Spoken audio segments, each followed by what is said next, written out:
The space station Nexus Prime hung in the darkness like a giant metal city. Ships from dozens of worlds docked at its spinning arms, bringing visitors from across the galaxy. Inside the massive station, aliens of every shape and size walked through. Wide corridors lined with shops, restaurants, and meeting halls. Captain Lisa Martinez stepped off the Earth transport ship and looked around with wide eyes. She had never seen so many different alien species in one place. Tall, thin beings with blue skin walked past short, fuzzy creatures that rolled instead of walked. Floating jellyfish-like aliens drifted overhead while insect-like beings clicked and buzzed to each other in the corners. "Stay close," said Commander Jake Sullivan, walking beside her. He was a big man with gray hair and serious eyes. "This place can be overwhelming the first time." Dr. Amy Carter followed behind them, carrying a medical bag and looking nervous.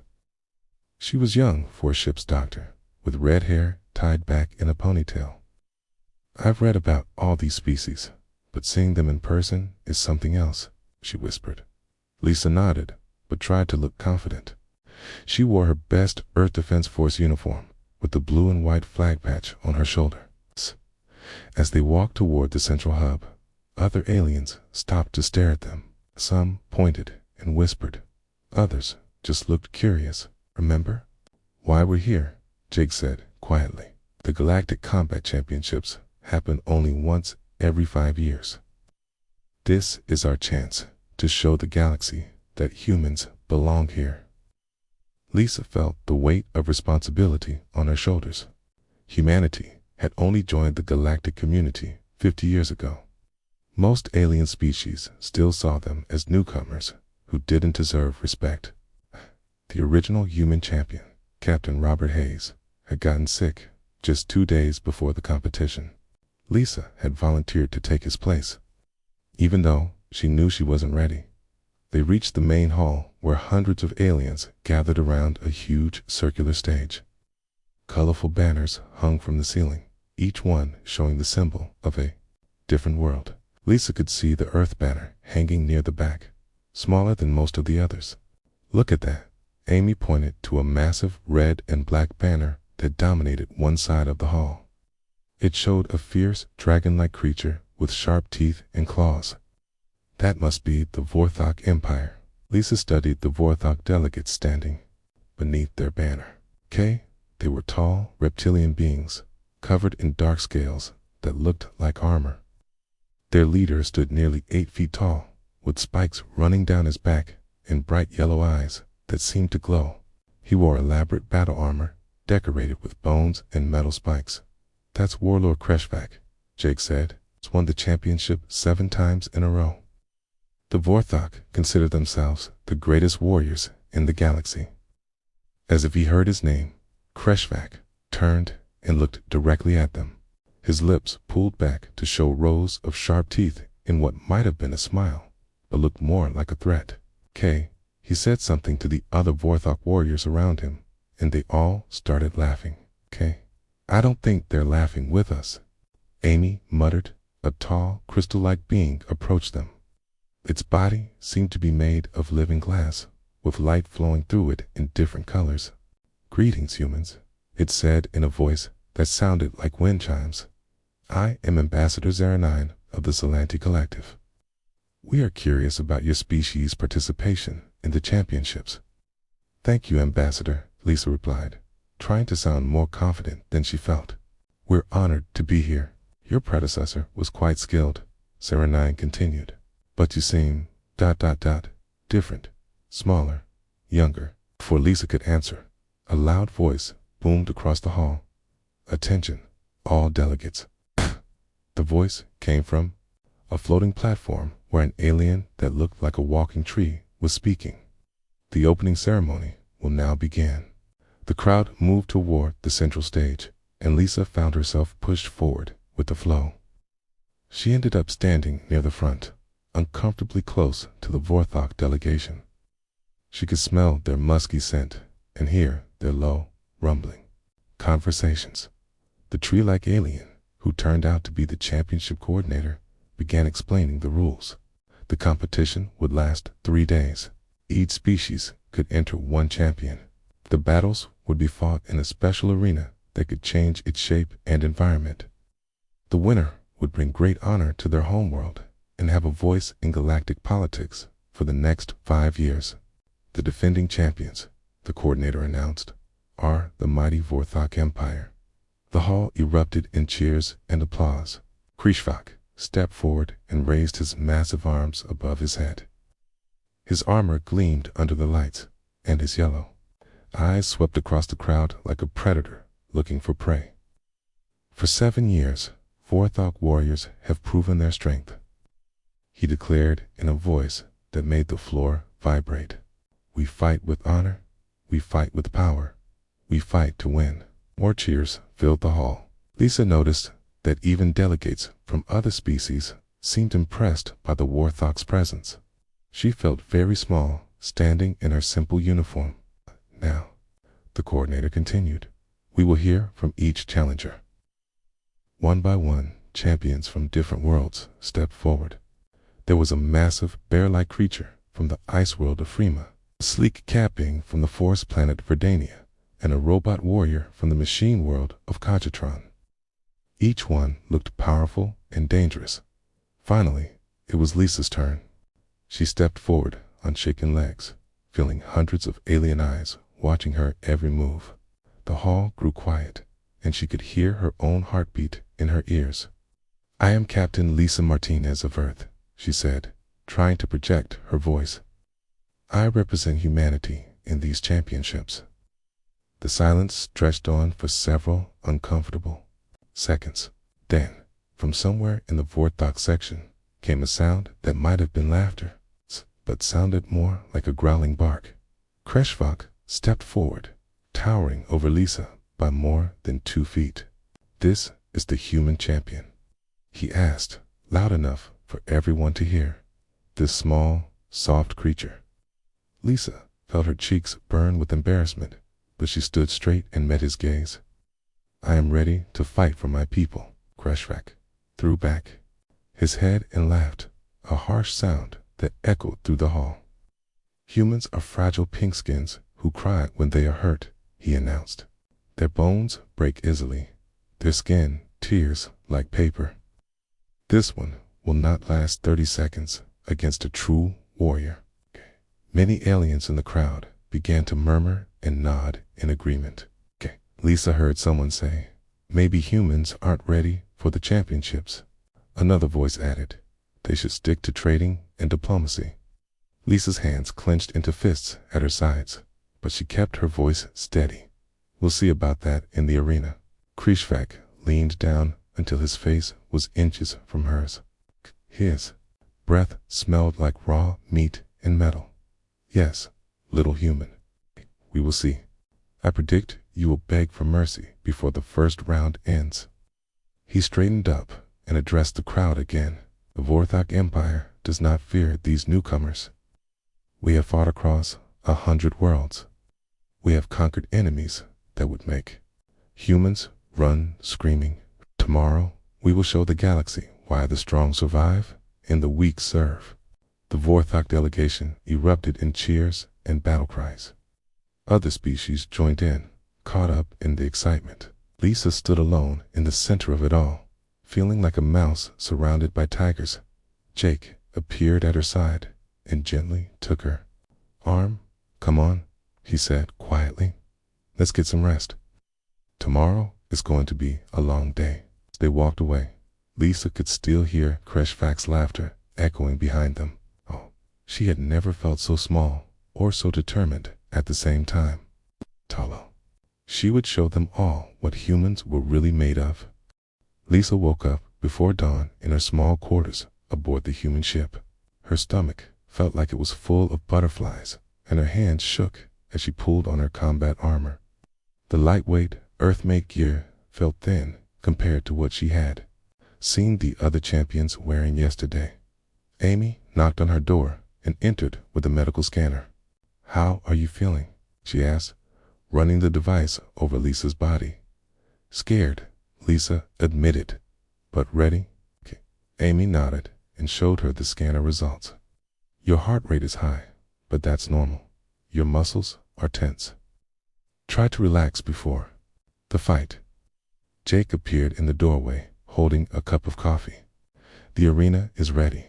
We should head over in 30 minutes. Lisa took the coffee and tried to calm her nerves.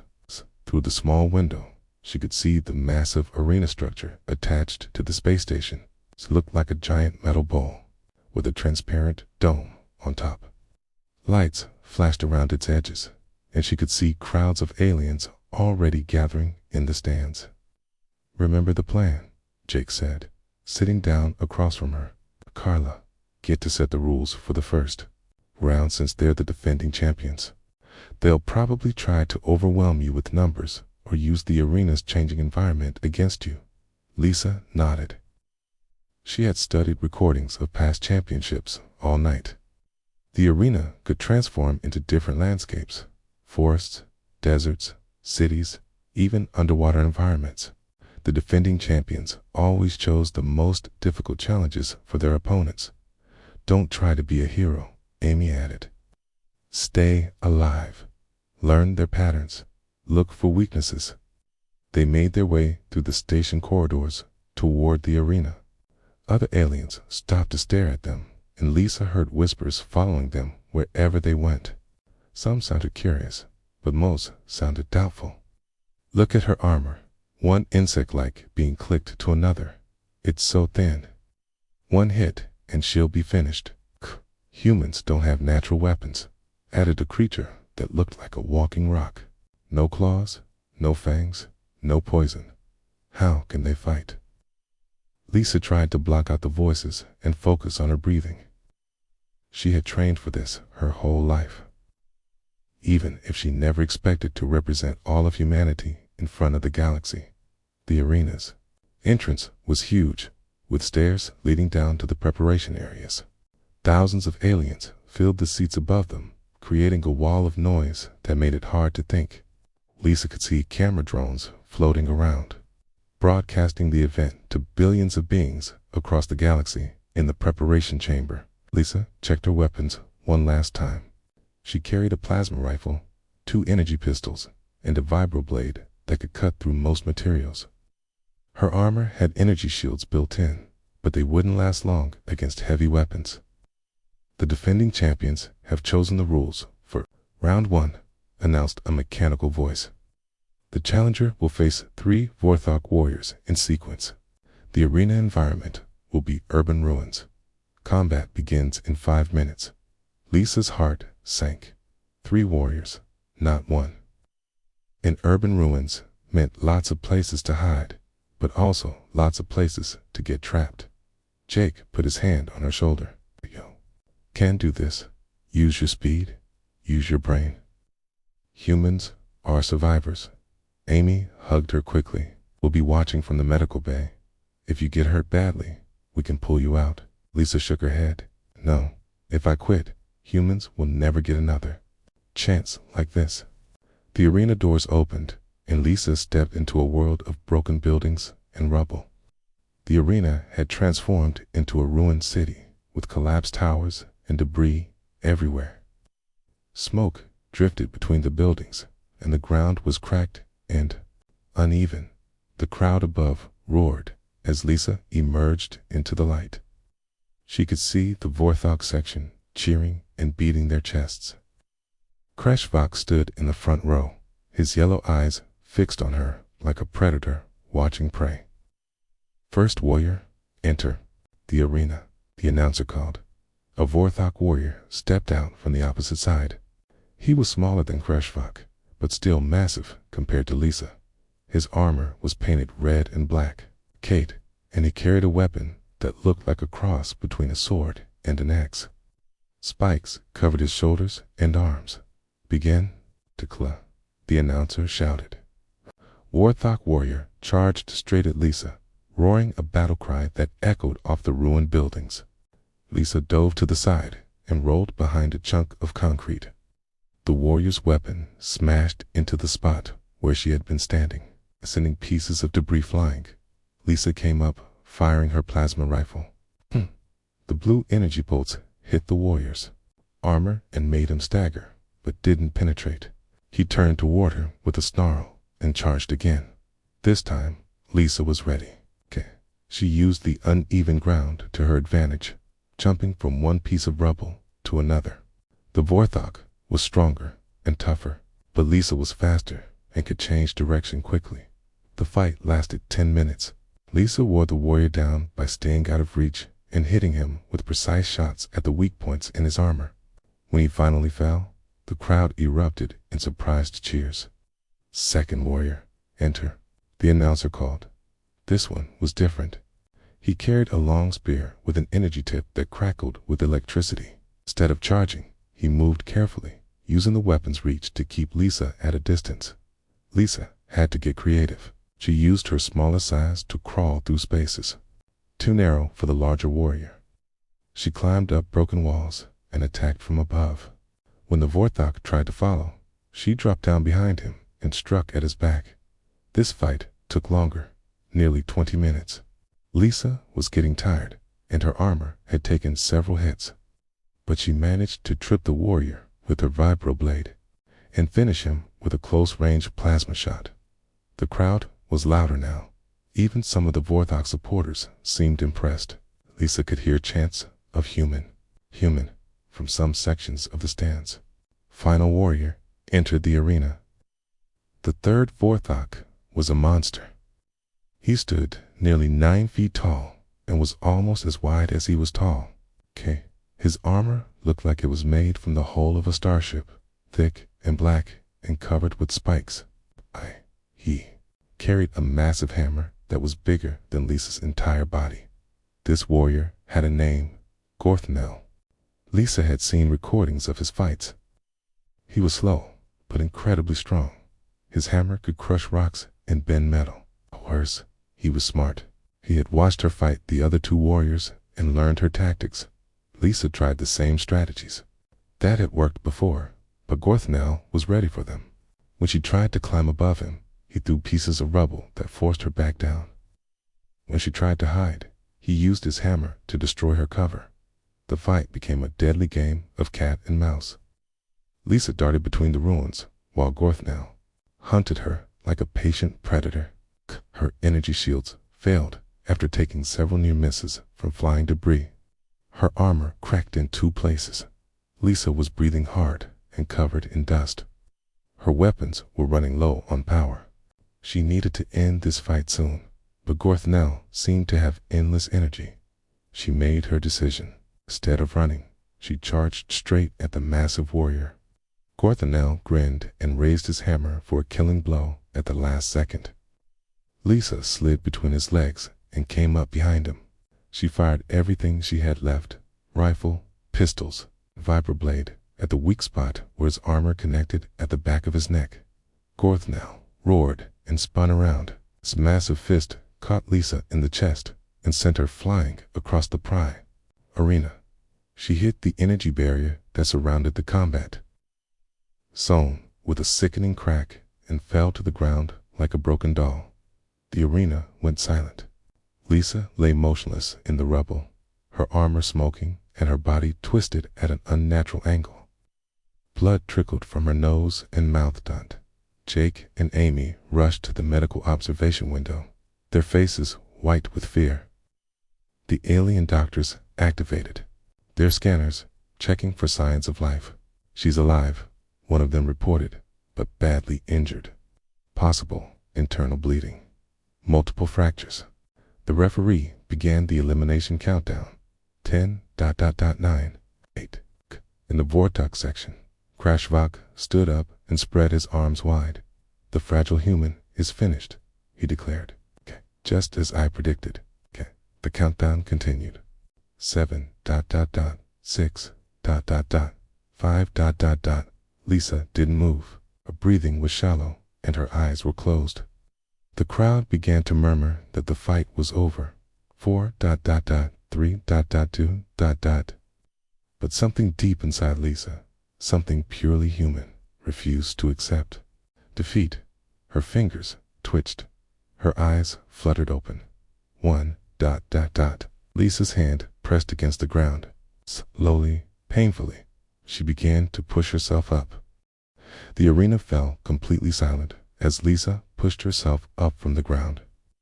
Her left arm hung at a strange angle, and blood dripped from a cut above her eye.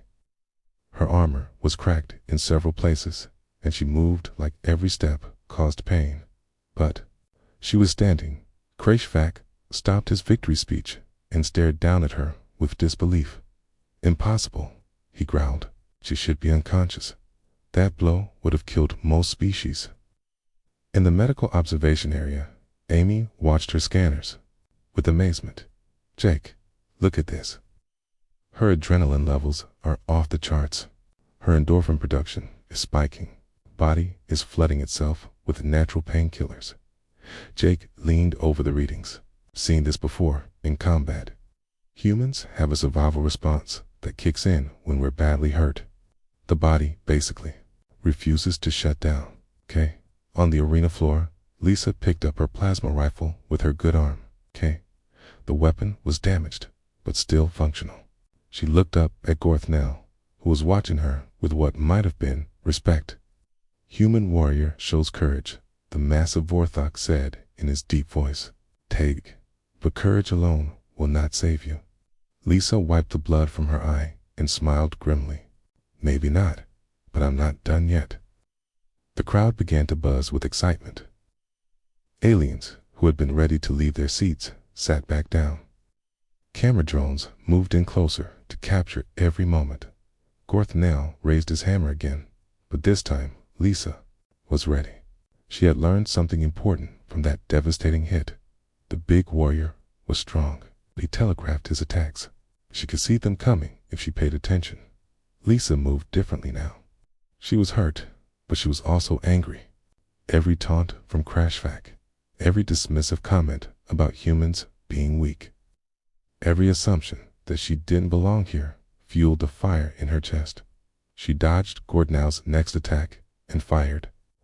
A burst of plasma at his knee joint. The armor held, but the warrior stumbled slightly. Lisa filed that information away. His armor was thick, but the joints were weaker. The fight that followed was unlike anything the galaxy had seen before. Lisa couldn't overpower Gorthnell, but she could outlast him.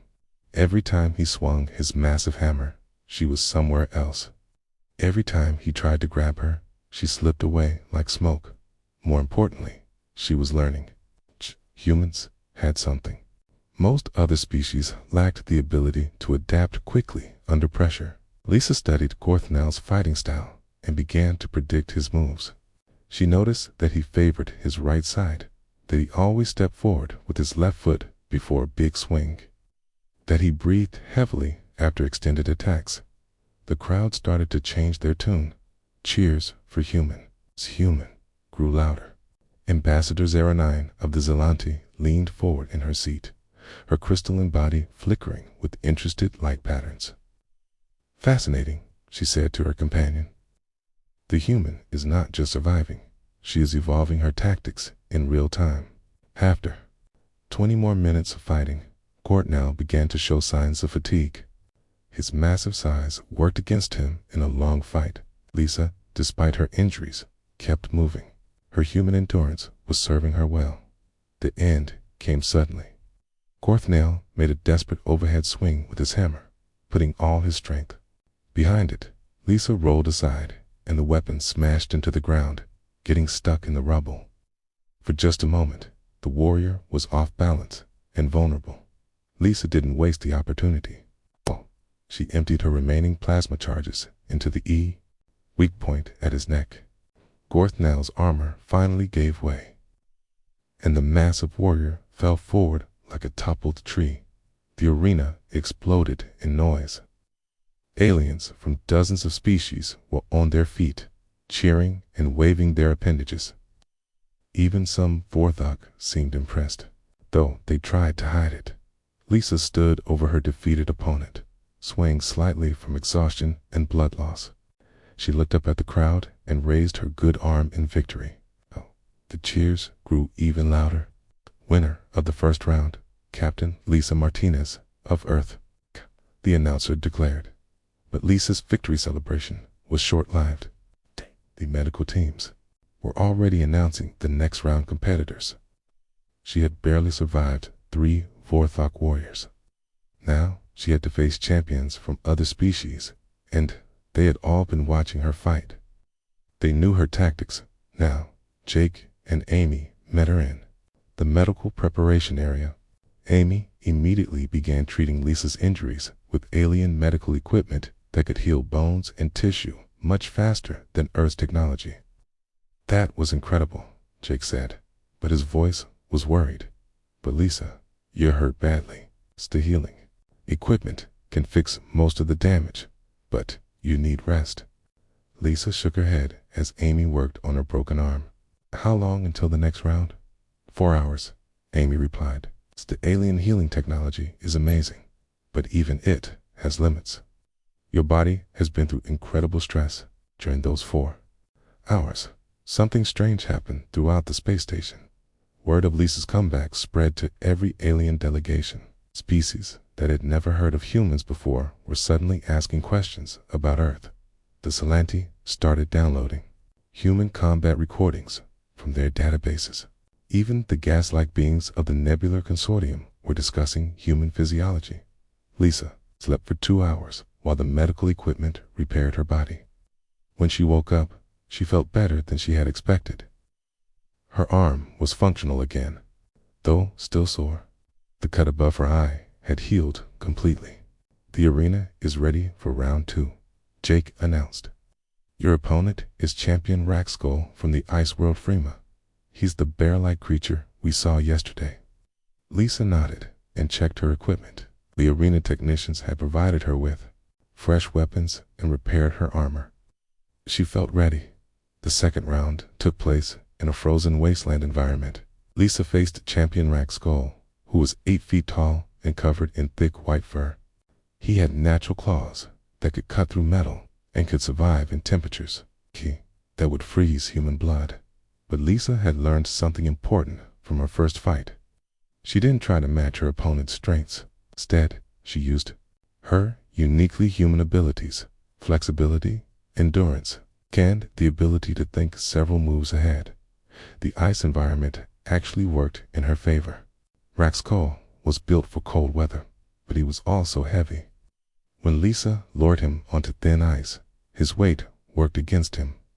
She used the frozen landscape like a weapon, creating avalanches and ice traps.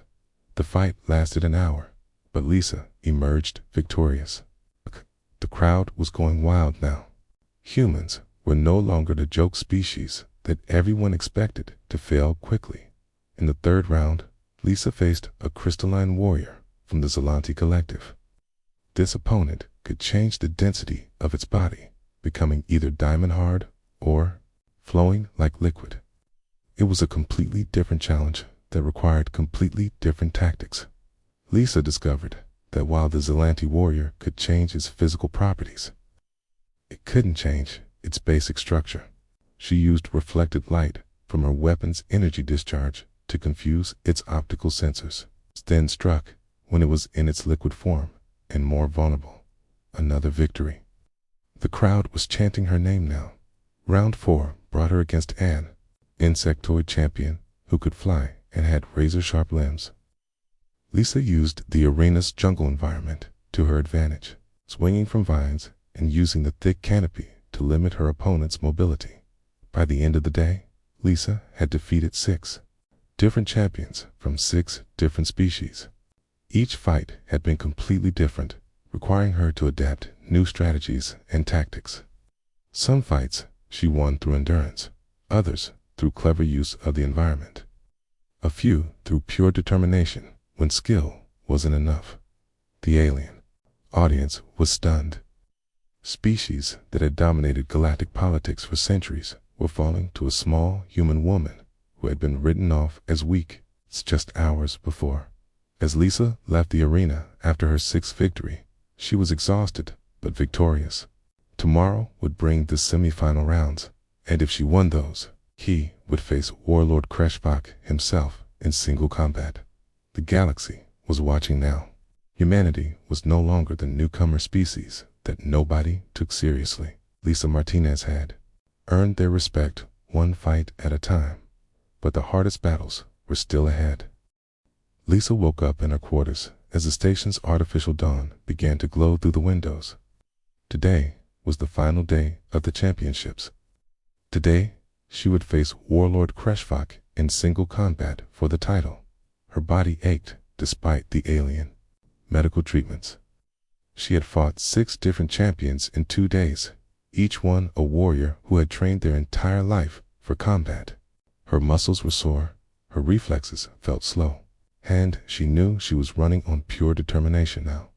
Amy entered with her medical scanner and a worried expression. "Your stress hormones are still elevated," she reported. "Your body is pushing itself beyond normal limits. The alien healing technology is amazing, but even it can't completely undo this much damage." "How do I look compared to yesterday?" Lisa asked, pulling on her freshly repaired armor. "Better than you should," Amy admitted, "but Kreshvak is fresh. He hasn't fought at all. He's been resting and studying recordings of all your matches." Knocked and entered, carrying a steaming cup of coffee and a datapad. "The arena configuration for the final match has been announced," he said grimly. "It's called the Crucible.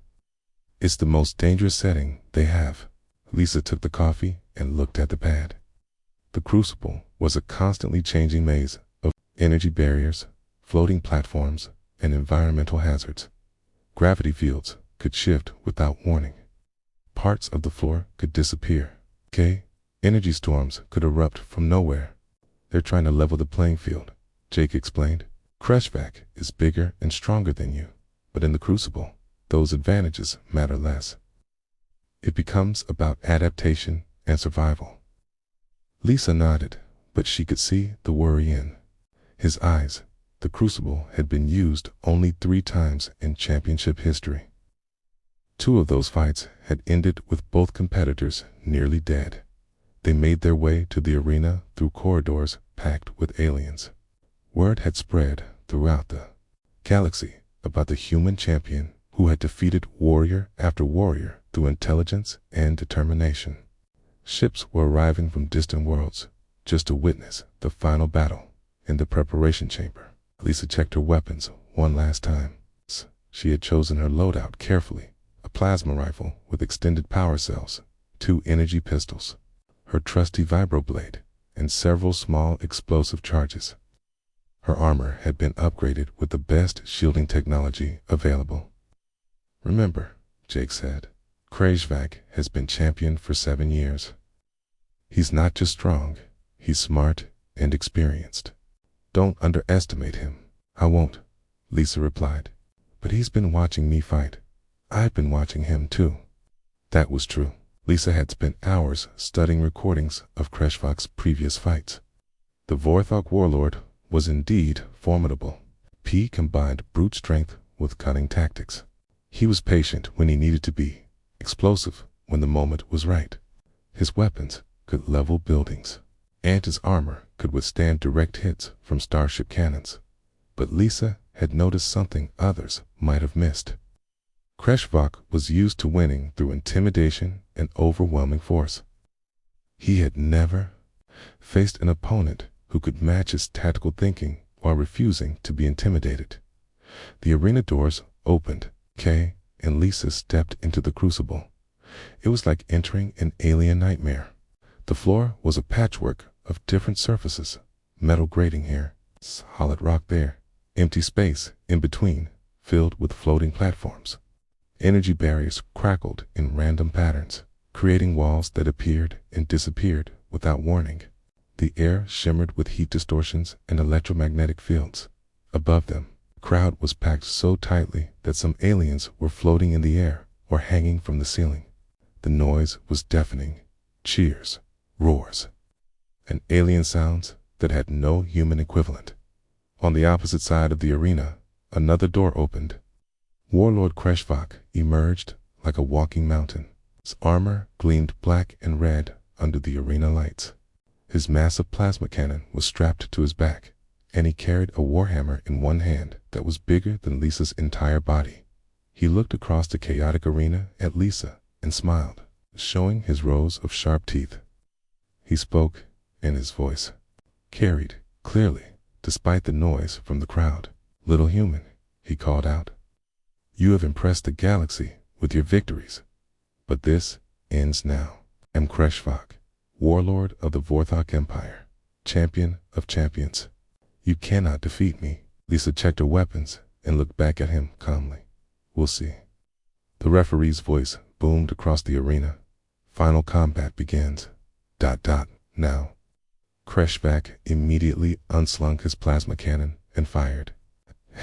The energy blast was massive, enough to vaporize a small building. Lisa was already moving. She dove behind a floating platform just as the shot seared past her. The platform she was hiding behind promptly disappeared, the crucible's changing environment showing no mercy to either fighter. Lisa rolled across empty space and landed hard on a section of metal grating. Kreshvok fired again, and again. Lisa barely escaped. His strategy was clear. Use his superior firepower to pin her down, then move in for the kill. It was a good plan, and it was working. For the first 20 minutes of the fight, Lisa was purely on the defensive. She ran, jumped, and dove from platform to platform, while Kreshvok's plasma cannon tore the arena apart around her. Sections of the floor melted under the assault. Energy barriers overloaded and exploded. The crowd watched in amazement as the small human somehow stayed ahead of the devastating firepower. Every shot seemed like it should have ended the fight, but Lisa was always somewhere else when the energy arrived. But Lisa wasn't just running randomly. She was learning the arena's patterns. The crucible seemed chaotic, but there was a rhythm to its changes. Platforms appeared and disappeared in cycles. Energy storms followed predictable paths. Most importantly, she was learning Kreshvok's patterns too. The warlord was incredibly powerful, but his massive cannon needed time to charge between shots. He had to brace himself before firing, which telegraphed his attacks, and his heavy armor, while nearly indestructible, made him slower to react when the arena changed around him. Lisa began to fight back. Instead of just dodging, she started returning fire with her plasma rifle. Her shots couldn't penetrate his armor, but they could distract him and throw off his aim. She also began using the arena itself as a weapon. When Kreshvok stepped onto a section of floor that she knew was about to disappear, she helped it along with a well-placed explosive charge. When he was standing near an energy barrier, she shot the control node and overloaded it, creating a brief electromagnetic pulse that interfered with his targeting systems. The turning point came when both fighters ended up on the same large platform in the center of the arena. The platform was surrounded by empty space on all sides. Nowhere to run. Kreshvok grinned and raised his cannon for a shot that would finish the fight. At this range, even Lisa couldn't dodge, but Lisa had been waiting for this moment. She had noticed that the central platform had energy conduits running beneath its surface, part of the arena's power grid. She had been saving her last explosive charge for exactly this situation. As Kreshvok fired, Lisa dove to the side and triggered her explosive. The charge detonated against the platform's power conduits, creating a massive energy feedback that traveled up through the metal structure. The platform became a giant conductor. Kreshvok's plasma shot hit one of the energy barriers just as the feedback pulse reached it. The result was spectacular, a chain reaction that sent energy cascading back toward the cannon. Kreshvok's weapon exploded in his hands. The blast knocked him backward and overloaded his armor's power systems. For the first time in the fight, he looked genuinely surprised. Lisa didn't waste the opportunity. She fired everything she had, rifle, pistols, and vibroblade, at the joints and weak points in his armor. The concentrated assault finally penetrated his defenses. But Kreshvok was far from finished. He dropped his ruined cannon and drew his Warhammer. If he couldn't win with technology, he would win with raw strength. What followed was the most brutal hand-to-hand combat the galaxy had ever witnessed. Kushfak's hammer could shatter stone, but Lisa was too fast to be caught by it. She couldn't match his strength, but she could outlast him, outthink him, outmaneuver him. They fought across the shifting arena for another hour. Both warriors were exhausted and bleeding. Lisa's armor was cracked and failing. Kushfak's breathing was labored, and his movements were getting slower. The end came when both fighters were at their absolute limit. Kushfak made one final, desperate attack, a massive overhead swing with his hammer that would have crushed Lisa instantly if it connected. But Lisa had been studying him for hours now. She saw the attack coming before he even started it. She rolled aside and came up behind him as his hammer smashed harmlessly into the platform. With the last of her strength, Lisa drove her vibroblade into the weak point where his helmet met his armor. The blade penetrated just deep enough to disable his suit's life support systems. Kushfak collapsed to his knees, his armor powered down and his weapon silent. He looked up at Lisa with something that might have been respect. "You, fight like a true warrior," he gasped. Lisa stood over him, swaying with exhaustion, but victorious.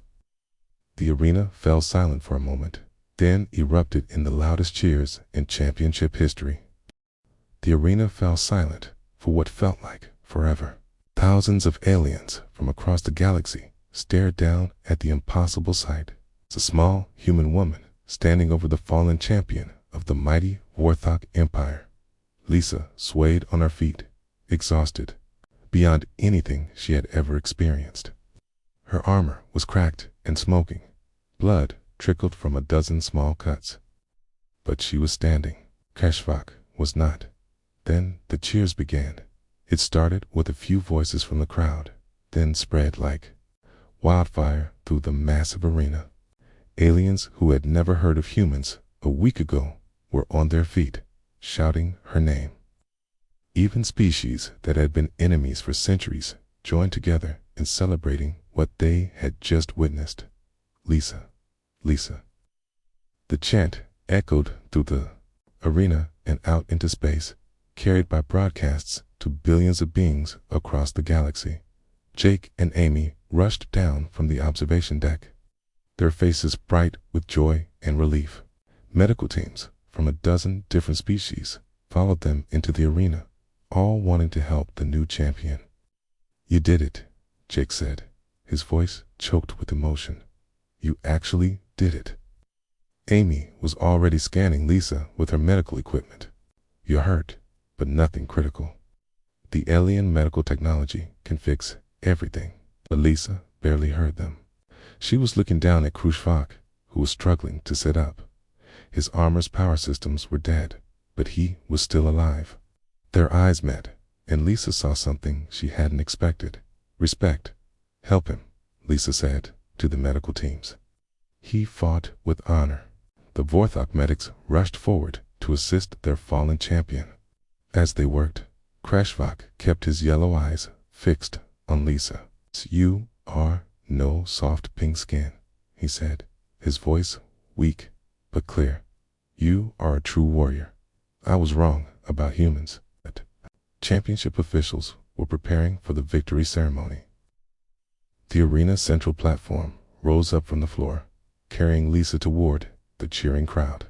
Banners from every participating world hung around the arena's edge. But the Earth banner now flew higher than all the others. Ambassador Zeranine of the Zelanti approached the platform, her crystalline body flickering with excited light patterns. "Captain Martinez," she said, "in all my years observing combat, I have never seen anything like what you accomplished today. Your species has much to teach the galaxy." Other ambassadors followed, each offering congratulations and respect. Insectoid Collective buzzed their approval. The gaseous beings of the Nebula Consortium swirled in patterns that indicated admiration. Even the machine warriors of Kachatron acknowledged her tactical brilliance.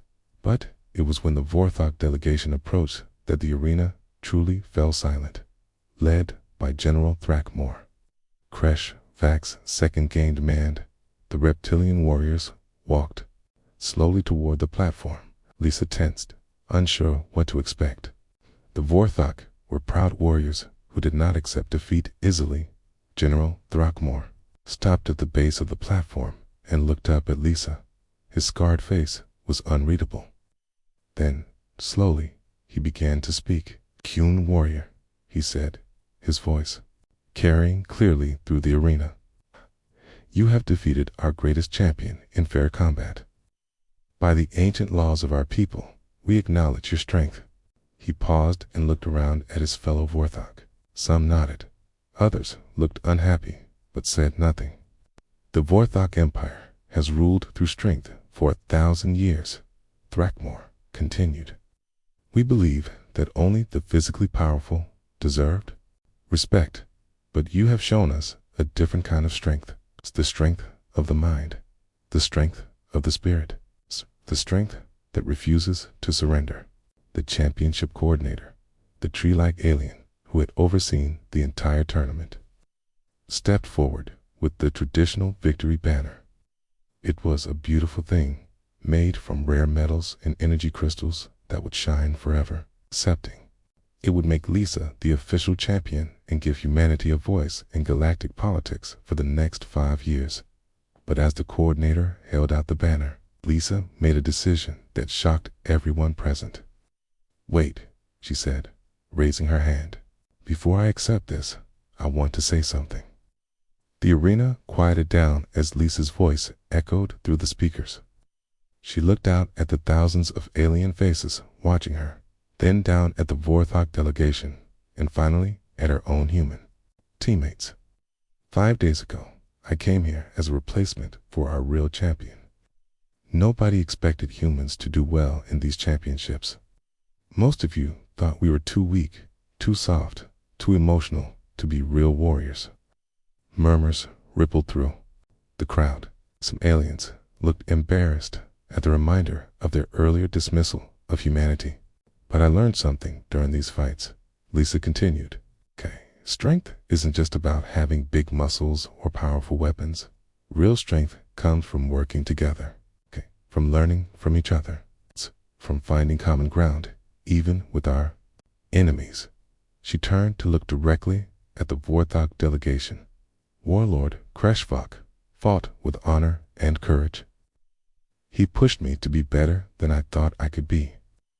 His warriors taught me that strength and wisdom can go together. I don't want to stand here as the champion who defeated the Vorthok. I want to stand here as the champion who learned from them." The arena was completely silent now. Even the camera drones had stopped moving, hanging motionless in the air. Lisa looked at the championship coordinator. "Is it possible for 2 species to share the victory banner?" The tree-like alien's branches rustled in confusion. "Share? That has never been done before.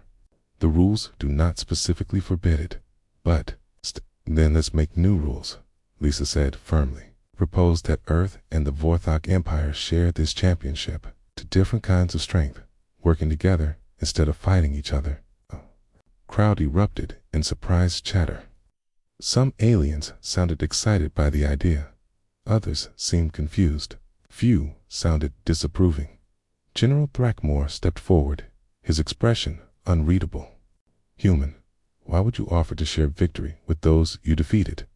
Lisa smiled, despite her exhaustion and pain. "Because that's what humans do. We turn enemies into friends. We build bridges instead of walls. Appease, because I think the galaxy would be a better place if we all learned from each other instead of just trying to prove who's strongest." Thrackmore stood silent for a long moment. Then he turned and spoke quickly to the other Vorthok in their own language. Lisa couldn't understand the words, but she could hear the heated debate in their voices. Finally, Thrackmore turned back to her. "The Vorthok Empire accepts your proposal," he said formally. "We will share this victory if you will teach us this human concept of making friends from enemies." The arena exploded in cheers, louder than any that had come before. Aliens from species that had been enemies for generations began cheering together. The sound was deafening and beautiful at the same time. Kreshvac, supported by his medics, made his way slowly to the platform. He looked up at Lisa and smiled, not the predatory grin she had seen before, but something warmer. "Human warrior," he said, removing a ceremonial crest from his damaged armor. "In my culture, this is given only to those who have earned our deepest respect." He held up the crest, a metal dragon symbol decorated with precious stones. "Will you accept this as a symbol of friendship between our peoples?" Lisa knelt down and took the crest with both hands. "I'm honored," she said, "and I have something for you, too." She unpinned her own Earth Defense Force insignia from her armor and offered it to him. "This represents humanity's commitment to protecting what we care about. I want you to have it." Kreshvac accepted the small pin with surprising gentleness for such massive claws. "I will treasure this," he said solemnly. The championship coordinator, King, somewhat bewildered but pleased, approached with not one but 2 victory banners, one for Earth, one for the Vorthok Empire. "Then let it be recorded," the coordinator announced, "that for the first time in galactic history, the championship is shared between 2 species in the spirit of friendship and mutual respect." Lisa and Thrakmor each took a banner. Together, they raised them high above their heads as the crowd went wild with celebration. The image was broadcast across the galaxy. A small human woman and a massive reptilian general holding their banners together against the stars. It became one of the most famous pictures in galactic history, symbolizing the moment when the galaxy learned that strength and friendship could coexist. Later, as Lisa sat in the medical bay getting her final treatments, Jake and Amy found her, staring out at the stars. "Any regrets?" Jake asked. Lisa smiled and fingered the Vorthok crest that now hung around her neck. "None at all. We came here to prove that humans belong in the galaxy. I think we did more than that. We showed them what humans are really good at." "What's that?" Amy asked. "Making friends," Lisa said simply, "even with people who knock us down." Outside, the medical bay windows, ships from dozens of worlds, were docking at the station. Delegations that had barely spoken to each other before were scheduling meetings. Trade agreements were being discussed. Cultural exchanges were being planned, all because one human woman had been knocked down with one hit, then gotten back up, and carried their banner in victory. The galaxy would never be the same.